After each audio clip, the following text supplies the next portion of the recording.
Ito yung nakuha kong balita kahapon, no?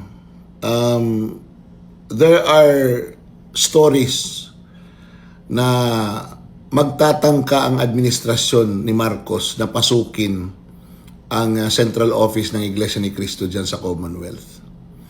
At ang senaryo na gagamitin nila, allegedly, nandyan si Bato de la Rosa nagtatago.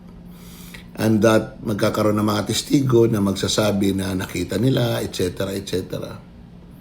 Alam niyo naman sa gobyerno, there is always that presumption of regularity. Pag kumilos ang gobyerno, you will not ask questions now. You will ask the questions later. Di ba? Kasi there is always a presumption na yung ginagawa nila ay legal. Di ba? Ang purpose ng paggawa ng ganyan is that, alam nyo, init na rin tong mga congressman. Itong mga congressman na ang kanilang boto ay nakadepende sa Iglesia ni Cristo, na eto sila ngayon ay bumoto sa impeachment at very vocal sa impeachment ni Vice President Sara Duterte. Natatakot ang mga ito na hindi suportahan ng Iglesia ni Cristo. And the only assurance that this administration can make, itong Marcos administration, is to destroy Iglesia ni Cristo. Yun lang yun eh. Alam nyo, pagkwentuhan na ng ganito, palaliman ng pag-iisip, hindi nyo maiiwan si Madarahog. Because I've been talking to a lot of people and isa lang ang lumalabas, di ba? Ang hadlang na lang sa administrasyon na ito na isang malaking organisasyon ay ang Iglesia ni Cristo. Nasira na nila yung GIL, nasira na nila yung QOJC. Mula na magsimula, ang El Shaddai ay sa kanila. Ang Roman Catholic Church, through the Liberal Party, nasa kanila na rin. And ang pinaka malaking hadlang na lang is the Iglesia ni Cristo. And Iglesia ni Cristo continues to be the critic of this administration. At the only way to destroy it is to attack it by using legal means kuno, and to create a narrative that it is an evil organization. Alam niyo na, di ba? Maglalabasan yung mga kwento-kwento na naman na kung ano-ano galing sa mga vloggers ni Marcos. Well, nakakabahala. Ang sobra na ang iniisip ng administrasyon na ito in destroying its people. Hindi lang sa economics, hindi lang sa governance, hindi lang sa corruption, kung hindi pati yung paniniwala ng tao. Pakikialaman na nila.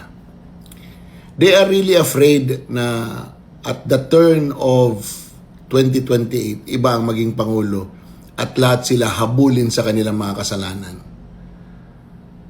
Sila ang nasa poder ngayon. They will do everything to extend their power by whatever means necessary.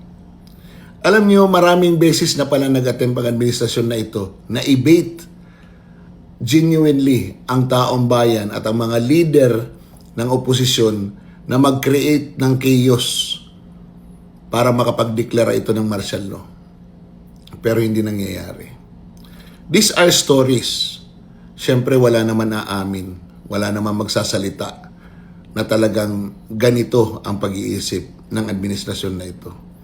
But if you look at it, wala pa silang sinabi na gagawin nila, na nagawa nila. They have been saying na hindi sila magko-cooperate sa ICC, and they cooperated.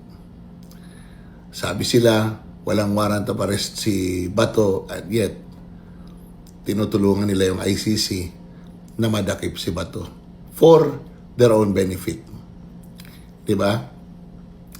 Nakita nyo ngayon yung pagpalit ng liderato sa Senado.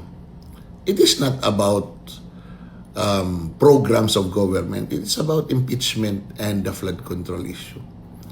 More on the flood control and a little bit of the impeachment. Pero ngayon nakikita natin na yung impeachment talagang They arrested Jinggoy, they suspended Jinggoy, kulang na ng isa, di ba?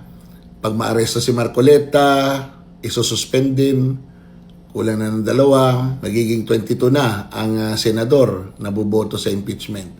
And if they will be able to arrest Bato, and if Bato will be brought to The Hague, magiging 21 na lang. And the numbers will drop, and the probability of conviction will go high. So, etong vlog na to is a boring and long lecture.